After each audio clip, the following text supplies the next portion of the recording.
Hello students, welcome to VN science. और आज के इस पर्टिकुलर वीडियो में हम डिस्कस करने जा रहे हैं science two standard 10 chapter 7, that is introduction to microbiology की exercise solution. So let us discuss the question number 1, filling the blanks का ये क्वेश्चन है। तो सबसे पहले का आंसर आएगा कोएगुलेशन। एंड बेसिकली जो मिल्क प्रोटीन्स होते हैं वो कोएगुलेट हो जाते हैं due to lactic acid. Second है क्लॉस्ट्रेडियम। ये एक हार्मफुल बैक्टीरिया है जिससे डिस्ट्रॉय कर दिया जाता है प्रोबायोटिक्स के द्वारा। थर्ड है एसिडिक एसिड। विनेगर जो है वो 4% एसिडिक एसिड होता है। Fourth, gluconic acid. ये calcium gives calcium and iron salt basically. Okay, second question देखते हैं, मैच द पेयर्स। जो जाइलिथॉल है ये स्वीटनेस प्रोवाइड करता है, वन का आएगा बी। सेकेंड, जो सीट्रिक एसिड है ये ऑब्वियसली एसिडिटी प्रोवाइड करता है, ई आएगा। थर्ड है लाइकोपीन, ये बेसिकली पिगमेंट है, सो इसका आएगा ए। जो नाइसिन है ये माइक्रोबियल रेस्ट्रिक्टर है, सो इसका आएगा अपना सी। अब बेसिकली हम आगे डिस्कस करेंगे क्वेश्चन आंसर्स। सबसे पहला यहाँ पर क्वेश्चन है, let us see which basically जो fuel methane है can be obtained by the microbial process. Why it is necessary to increase the use of such fuels? So हम इसे डिस्कस करते हैं क्लियरली। जो गैसियस फ्यूल मीथेन है इसे obtain किया जा सकता है इंडस्ट्रियल वेस्ट से। बेसिकली तीन टाइप के फ्यूल्स ऑब्टेन करते हैं। पहला तो मीथेन जो माइक्रोबियल और इंडस्ट्रियल वेस्ट से आता है। सेकंड इथेनॉल है जो fermentation of molasses by saccharomyces yeast ये करता है। और थर्ड है हाइड्रोजन गैस जो बायो फोटोलाइसिस ऑफ वाटर, जहाँ पर बैक्टीरिया फोटो रिडक्शन करता है। सेकंड यहाँ पर है कि माइक्रोबियल फ्यूल्स के बारे में। Okay, need to increase use because conventional energy sources ये लिमिटेड है और रिन्यूएबल है। इनकी प्रोडक्शन इंक्रीज करनी है हमें। ओके, इनका यूज हमें इंक्रीज करना है। दीज फ्यूल्स इजीली अवेलेबल है प्लेंटी क्वालिटी में, क्वांटिटी में। और ये रिलायबल फ्यूल्स हैं फ्यूचर के लिए, और ये कंप्लीटली स्मोकलेस हैं, मतलब क्लीन फ्यूल्स हैं, ये ज़्यादा पॉल्यूशन कॉज नहीं करते। तो इन कुछ कारणों की वजह से हमें बेसिकली यूसेज इसका इंक्रीज करना होगा। सेकेंड क्वेश्चन यहाँ पर हम डिस्कस करते हैं ऑयल स्पिलिंग से। जो ऑयल स्पिल हो जाता है उसकी क्लीनिंग में। ओशंस में काफ़ी बेसिकली कंटेनर्स, एक पूरी शिप होती है जो ऑयल लेकर जाती है। बेसिकली कोई कंट्री है जिसने ऑयल परचेज किया है, वो अपनी शिपमेंट भेजता है दूसरे कंट्री को। बड़ी बड़ी शिप्स होती है, you must have known this basically. So काफ़ी बार एक्सीडेंट हो जाते हैं और जो ओशन है उसमें ये स्पिल हो जाता है, गिर जाता है ऑयल। तो कैसे इसे क्लीन करें, हम कैसे करेंगे? ओशन में इतना बड़ा ओशन है। तो कुछ बैक्टीरिया होते हैं जैसे सूडोमोनास और अल्कानोवायरस वोरैक्स, अल्कानोवोरैक्स। तो ये डिस्ट्रॉय करते हैं ऑयल के केमिकल्स को। ओके, इन्हें हम हाइड्रोकार्बोनोक्लास्टिक बैक्टीरिया या HCB भी कहते हैं। ये डीकम्पोज करते हैं हाइड्रोकार्बन्स को bye reacting carbon with oxygen, और ये CO2 और वाटर फॉर्म करता है। तो इससे हम बेसिकली जो ऑयल स्पिल्स हैं उसे हम क्लीन कर सकते हैं। Third, how can the soil polluted by polluted by acid rain can be made fertile again. मतलब एसिड रेन की पॉल्यूशन हो गई है, फर्टाइल कैसे होगा वो सॉइल? एसिड रेन में सल्फ्यूरिक एसिड होता है। बैक्टीरिया जैसे एसिडोफिलम, एसिडोबैसिलस यूज करते हैं इस एसिड को एज एनर्जी सोर्स। तो ये बैक्टीरिया कंट्रोल करते हैं सॉइल पोल्यूशन को फ्रॉम एसिड रेन, और फिर से हम सॉइल को फर्टाइल कर सकते हैं। Let us see the next question here. Explain करना है इंपॉर्टेंस ऑफ बायोपेस्टिसाइड्स और बेसिकली ऑर्गेनिक फार्मिंग में। So chemical pesticides harmful fluoroacetamide add करते हैं सॉइल में, जिसकी वजह से स्किन डिजीज हो सकता है ह्यूमंस में, और हार्म करता है ये प्लांट्स और एनिमल्स को। सो जो बायोपेस्टिसाइड्स होते हैं उसका यूज किया जाता है ऑर्गेनिक फार्मिंग में। बैक्टीरियल और फंगल के टॉक्सिन्स डिस्ट्रॉय करते हैं पेस्ट को, जो इंटीग्रेटेड होते हैं into the plants using biotechnology methods. Example है इसका स्पिनोसैड, जो कि ferment which is fermentation by by product.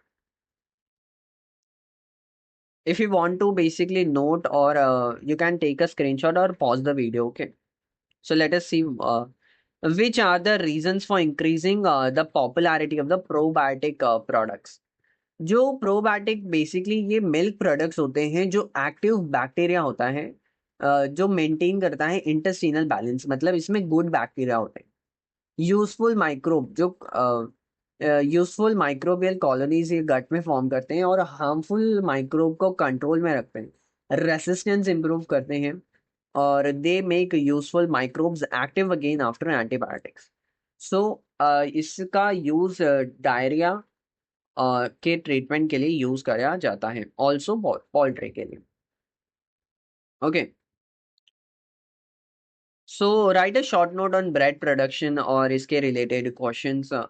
Bread made from cereal for flour, dough जो होता है उसका, वो हम कैसे फॉर्म करते हैं? बेकर ईस्ट, सैकेरोमाइसिस सेरेवेसी, फ्लावर और वाटर और सॉल्ट ऐड करते हैं। जो ईस्ट है फर्मेंट करता है बेसिकली कार्बोहाइड्रेट्स और कन्वर्ट करता है शुगर को CO2 और इथेनॉल में। जो CO2 है वो डव को राइज करता है, अ, जिससे ब्रेड स्पॉन्जी हो जाता है।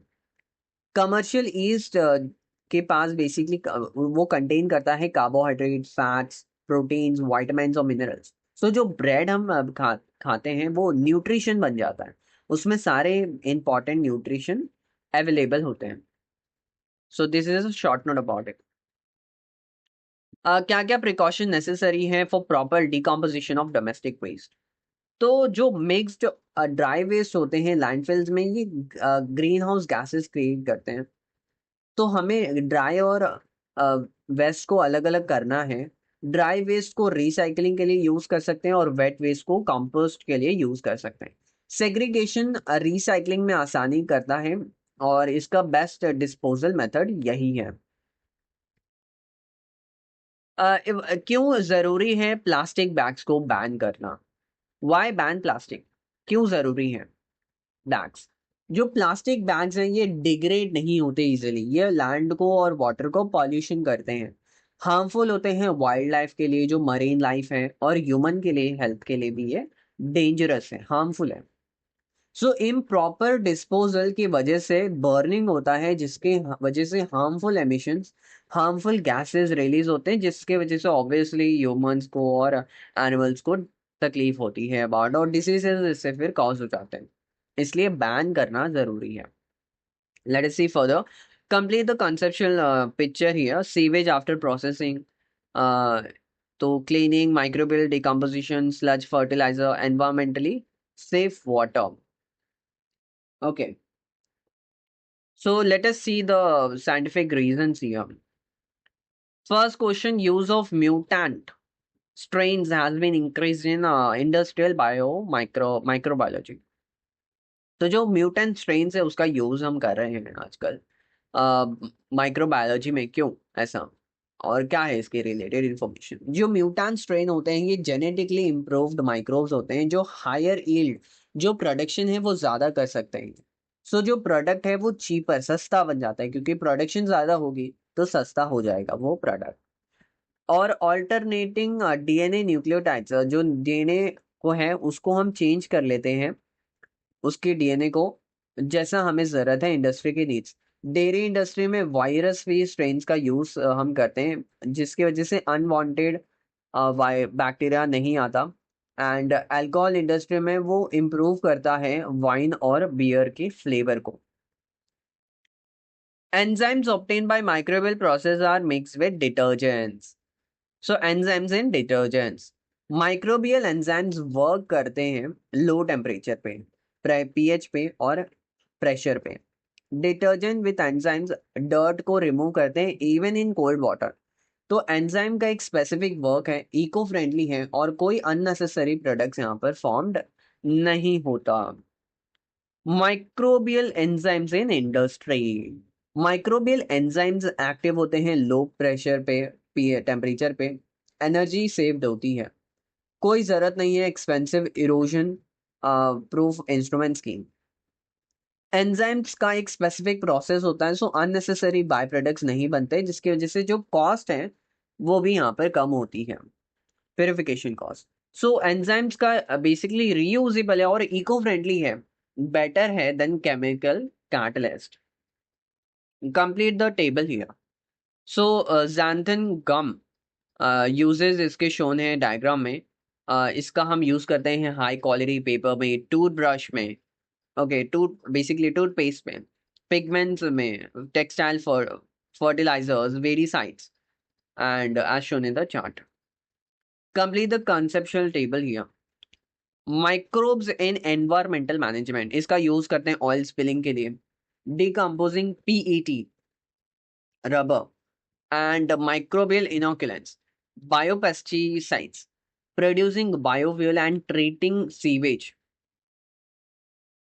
Let us move further and discuss more questions here.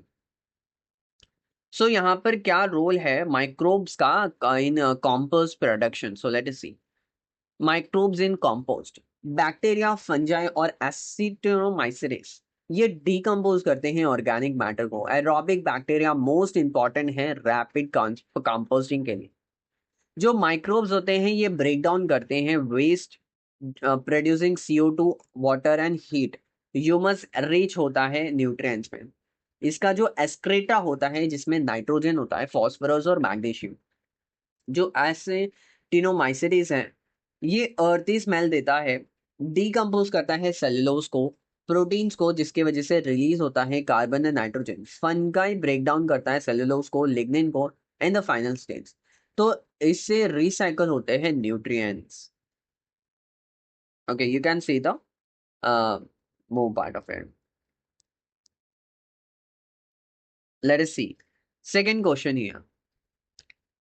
Ethanol mixing benefit, ethanol के मिक्सिंग के क्या क्या बेनिफिट है? इथेनॉल एक रिन्यूएबल डोमेस्टिकली प्रोड्यूस फ्यूल है, burns cleanly with less carbon emission. इससे फॉसिल फ्यूल की डिपेंडेंस कम होती है और एनहांस करता है octane content in the fuel. Which plants are cultivated to obtain the fuel? तो प्लांट्स कल्टिवेटेड जो फ्यूल के लिए हैं that is corn, sugar cane, wheat, soybeans, beet and jatropha. Biomass के कौन से फ्यूल्स हैं? Okay, so which fuels are obtain from the biomass? तीन टाइप के हैं। सॉलिड फ्यूल्स में कोल है, डंग है और क्रॉप रेजिड्यू है। लिक्विड फ्यूल्स में vegetable oils and alcohol, and gases fuels में कोल गैस एंड गोबर gas. So again, we have basically a question here. I have discussed already a short note on bread production. It has a similar question, so you can check this.